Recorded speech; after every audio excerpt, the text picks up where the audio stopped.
महिला टीवी स्वतंत्र कार्यक्रम को आपन स्वागत मो दयानंद।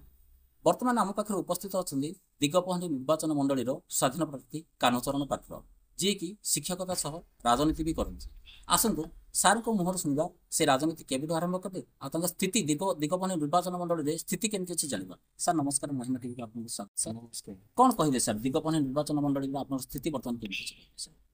स्थिति तो भल अच्छे। मु शिक्षकता कर पान पाठ पढ़ाऊँ सहित लोक सेवा कर दीर्घ 25 वर्ष अधिक है गोटे कोचिंग सेंटर कर गरीब पिला फ्री ऑफ कॉस्ट में पाठ पढ़ाऊँ आ सहित लोक सब सेवा कर लोक सेवा करने भितर जो पंचायत निर्वाचन आसला से समय लोक मत कहले आप तो सेवा कर आर माध्यम इलेक्शन ठिया हो इलेक्शन ठिया आप आउ कि आम गाँ करें सब किसी उन्नति करें। तो मु पंचायत निर्वाचन ठिया हेली समय सभ्य भाव जीतिली से मत मोर पंचायत जनसाधारण एक तरह भोट दे जीतेले। सर कहबे दिगपहंडी निर्वाचन मंडल में आप स्वाधीन प्रार्थी भाव विधायक रूप छड़ा होती कौन असुविधा रही लोक कौन प्रतिश्रुति दौरान देखु आज की 35 वर्ष है जन से विधायक थे तो मुझे तो जानी मुझे गाँ गाँ बोलूँ बहुत लोक प्रधानमंत्री आवास योजना मिलनी बहुत गाँव में पानी समस्या अच्छी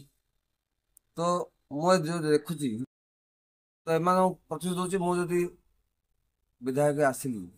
तो आपण ध्यान दे आ रहा बर्तमान चाषी मान आम मझे छेली गोटे प्रकल्प जो है सरकार तो पानी जदि आज सुविधा होता आम दिगपहंडी निर्वाचन मरुड़ी हो न तो आम बर्तमान जलसेचन असुविधा थी जो चाषी मैंने भल चाष कर पाना आम बहुत आंदोलन करूँ बहुत चाषी लड़ीचु एथर जो चाष मरुड़ी है से मरुड़ी चाषी क्षतिपूरण आम दाबी करूँ से क्षतिपूरण मिललानी। तो आज जो नेता मैंने आसुँच चाषी मानी कि कहना गरीब लोक कि कहना से निजर खाली प्रचार प्रसार व्यस्त रोच 5 टଙ୍କା देगी रैली में नहीं लोक खाली भूल बाटे नहीं प्रचार प्रसार कर तो मो पाखे जेहतु मु गरीब जड़े मो पाखे पैसा बोली किसी ना धन संपत्ति किसी ना मो एफिडेविट मुझे तो मु लोक सहित रोचे लोक मो सहित रोच मिसिकी बुलुचु लोक भल समर्थन कर दल अनेक प्रतिद्वंदी अनेक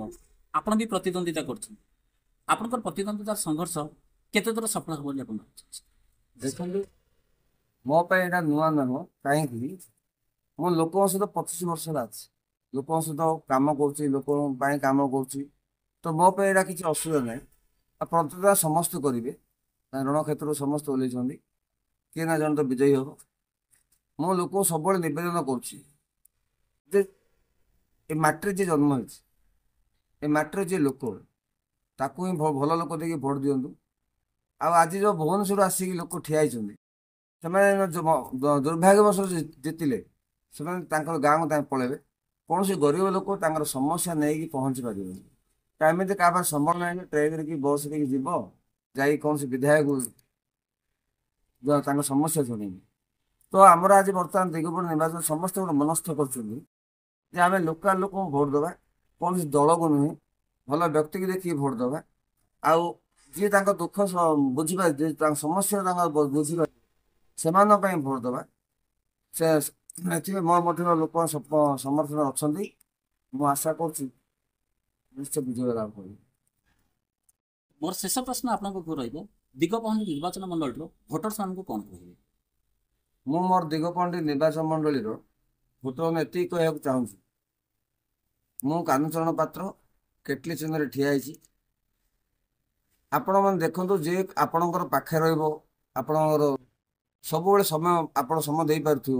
आपण जहाँ पाखे पहुँची पारे आप दुख सुख बुझीपारे आप जहाँ दुख सुख आप कहींपारे सेमती लोक देखिए भोट दिंतु मुझे आशा कर मत भल मन कर मत भोट दिंतु। नमस्कार। कान्हचरण पात्र दिगपहंडी निर्वाचन मंडल स्वाधीन प्रार्थी चिन्ह हूँ केटली चिन्ह ଛାତ୍ର ଜୀବନର ରାଜନୀତି ଆରମ୍ଭ କରିଥିଲେ। ଜନସାଧାରଣଙ୍କ ଏତିକି ନିବେଦନ କରିଛନ୍ତି, ମାଟିର ପୁଅକୁ ଚିହ୍ନନ୍ତୁ, ମାଟିର ପୁଅକୁ ଯଦି ଚିହ୍ନିବେ ସୁଖ ଦୁଃଖର ସାଥୀ ବୋଲି କହିଛନ୍ତି।